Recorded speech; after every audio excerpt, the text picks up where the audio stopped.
أعوذ بالله من الشيطان الرجيم بسم الله الرحمن الرحيم رب اشرح لي صدري ويسر لي أمري واحلل عقدة من لساني يفقهوا قولي واجعل لي وزيرا من أهلي اللهم فقهنا في الدين اللهم أرنا الحق حقا وارزقنا اتباعه وأرنا الباطل باطلا وارزقنا اجتنابه آمين يا رب العالمين.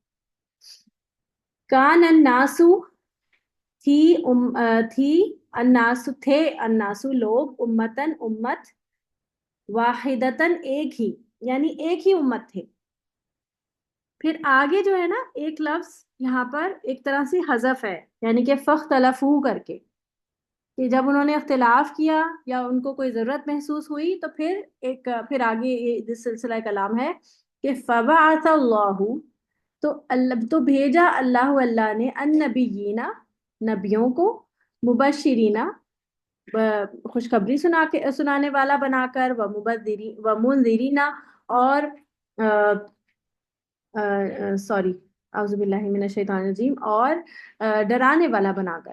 وانزل معہم، اور بھیجا ان کے ساتھ الکتابہ کتاب کو، بالحقی ساتھ حق کے، لیحکم بین الناسی تاکہ وہ فیصلہ کرے لوگوں کے درمیان، فی مختلفو فیہ. تو یہ جو بات ہے نا فی مختلفو فیہ، یہ اسی بات سے کنٹینیو ہو رہی ہے، کیونکہ یہ فبعث جو ہے یہ اس کے اوپر یہ آگے جب ضرورت محسوس ہوئی تو پھر اللہ تعالیٰ نے نبیوں کو بھیجا.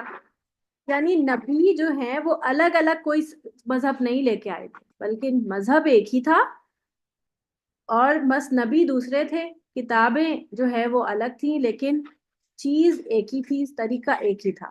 وَمَا اخْتَلَفَ فِيهِ، اور اختلاف کیا اور نہیں اختلاف کیا اس میں، الا سوائے الذین ان لوگوں کے جن کو اوتوہ جو دیے گئے تھے، من بعدی یعنی جو دیے گئے تھے اسے، کسے دیے گئے تھے؟ کتابیں، یعنی جو کتابیں دیے گئے تھے انہی لوگوں نے، علم والوں نے اختلاف کیا. من بعد ما جاءتهم البینات، جب بعد اس کے کہ جب ان کے پاس واضح نشانیاں، واضح نصیحت پہنچ گئی، بغیم بینہم، زدہ میں آپس میں ایک دوسرے کی ضد میں، ایک دوسرے سے اکڑ بازی میں انہوں نے اختلاف کیا، اختلاف کی کوئی وجہ نہیں بنتی. فہد اللہ، تو ہدایت دی اللہ نے، الذین آمنوا ان لوگوں کو جو ایمان والے تھے، لما اختلفوا فیہ جس بارے میں انہوں نے اختلاف کیا، من الحق بإذنہ حق میں سے اپنے اذن سے، واللہ یہدی اور اللہ ہدایت دیتا ہے، من جسے یشاء وہ چاہتا ہے، الی صراط مستقیم طرف سیدھے طریقے کے، یعنی توحید پر. یہ آدم علیہ السلام سے حضرت نوح علیہ السلام یعنی 10 صدیوں تک لوگ توحید پر، جس کی تعلیم انبیاء دیتے رہے، قائم رہے. نوح علیہ السلام سے پہلے شرک نہیں تھا، توحید تھی. پھر نوح علیہ السلام کی امت میں شرک سب سے پہلے آیا، پھر اس کے بعد جو ہے وہ زیادہ اختلاف پیدا ہوا. آیت میں مفسرین صحابہ نے فختلفو محذوف مانا ہے، جو میں نے آپ سے کہا نا کہ فختلفو یہاں پر ایک یہ مطلب قرآن کا اسلوب ہے کہ کچھ باتیں جو ہے وہ بیچ میں سے حذف ہوتی ہیں لیکن وہ اس کا ایک ربط بن رہا ہوتا ہے، تو وہ کہتے ہیں کہ یہ محذوف ہے، یعنی یہاں پر موجود نہیں ہے لیکن اس کا معنی موجود ہے. یعنی اس کے بعد شیطان کی وسوسہ اندازی سے ان کے اندر اختلاف پیدا ہو گیا اور شرک اور مظاہر پرستی یعنی دکھاوا جو ہے وہ عام ہو گئی. تو فبعثا، تو ہم نے بھیجا. اور اس کا فبعثا کا جو عطف ہے، عطف کا معنی ہوتا ہے کوئی چیز کا سلسلہ جو جوڑتے ہیں نا اس کو کہتے ہیں عطف. عطف جیسے واو اور جو ہے وہ دو جملوں کو جوڑتا ہے اور کر کے عطف. اسی طرح پھر تو، یہ ہم بات جب دو جملوں کو ہم اس طرح جوڑتے ہیں نا تو ہم تو اور پھر لیکن یہ سارے ورڈز کیا ہوتے ہیں؟ یہ عطف کہلاتے ہیں. فبعثا، تو بھیجا اس کا سوری پھر بھیجا پس اللہ تعالیٰ نے نبیوں کو کتابوں کے ساتھ بھیج دیا. اب یہاں سے شروع کرتے ہیں، تاکہ وہ لوگوں کے درمیان اختلاف کا فیصلہ اور حق اور توحید کو قائم اور واضح کریں.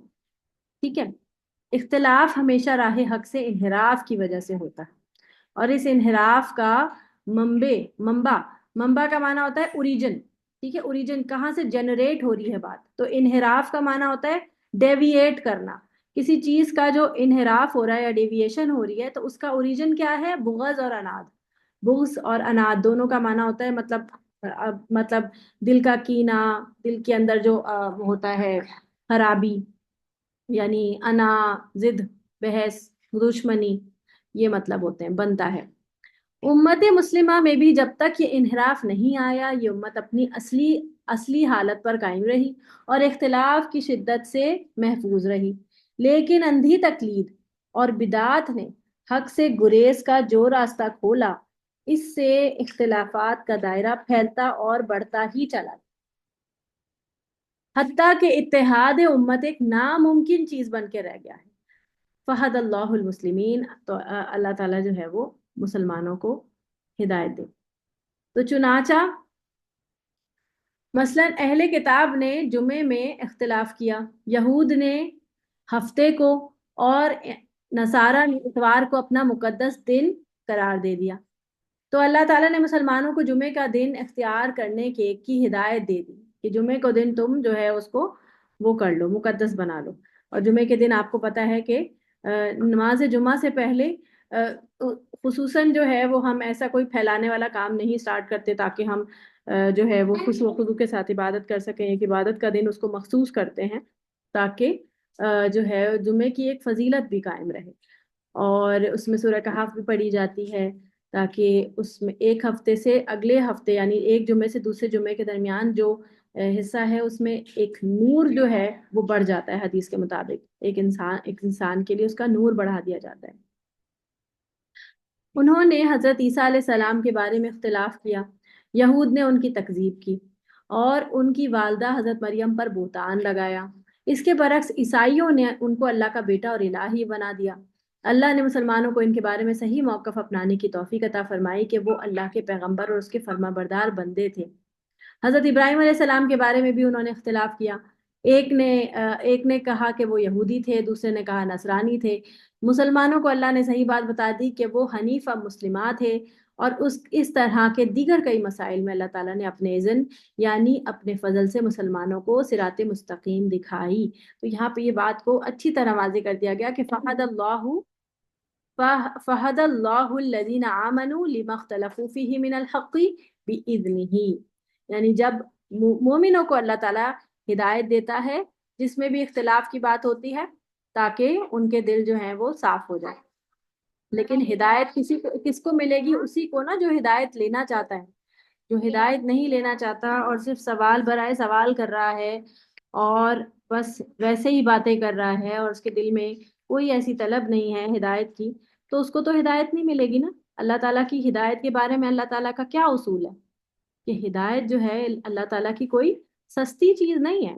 اللہ ہدایت صرف اسی کو دے گا جس کے دل میں اللہ طلب دیکھے گا، تڑپ دیکھے گا، ہدایت کی خاطر اسے جستجو کرتا ہوا اسے متحرک دیکھے گا. اور اگر ایسا نہیں ہوگا، اگر کوئی شخص ہدایت کو پہچان کر بھی اس کا انکار کر رہا ہے یا ہدایت کو فور گرانٹیڈ یا اس کی ناقدری کر رہا ہے تو اللہ تعالیٰ اسے پکڑ کے ہدایت تو نہیں دے گا. جو شخص ہدایت کو دیکھ کر اندیکھا کر دے اور ہدایت کو ریجیکٹ کر دے، جھٹلا دے، اس کے ساتھ کیا معاملہ ہوتا ہے؟ کوئی بتائے گا؟ ہم نے 3 طرح کے لوگ پڑھے تھے نا. جو ہدایت کو ریجیکٹ کرتا ہے اللہ تعالیٰ اس کے ساتھ کیا معاملہ کرتا ہے؟ ان کے بدلے میں کوئی اور لوگ لے آتے ہیں، نہیں تبدیلی کر. نہیں، آیت کے حساب سے ہم نے اچھا، شروع میں جو 3 پڑھے تھے کہ وَلَهُمْ عَذَابٌ عَظِيمٌ، اور کہ ان کے اوپر پھر ڈرانے کا اثر نہیں ہوتا، وہ بالکل سپاٹ ہوتے ہیں، ان کے اوپر کوئی فرق نہیں پڑتا. ہم نے پڑھا تھا نا کہ سواء علیہم اانذرتہم ام لم تنذرہم لا یؤمنون، یہ ایمان میں لائیں گے. اور وہ لوگ جو کہ ہدایت کی ناقدری کرتے ہیں، ہدایت کا پتہ ہے ہدایت کیا چیز ہے اور کیا کس طرح سے مطلب دین کے بارے میں ان کو پتہ ہے، ان کو ہدایت مل بھی چکی ہے، لیکن وہ ہدایت کو اس لیول پر لے کر شکر نہیں کرتے اس کا، بلکہ ناقدری کرتے ہیں. تو پھر ایسے میں کیا ہوتا ہے؟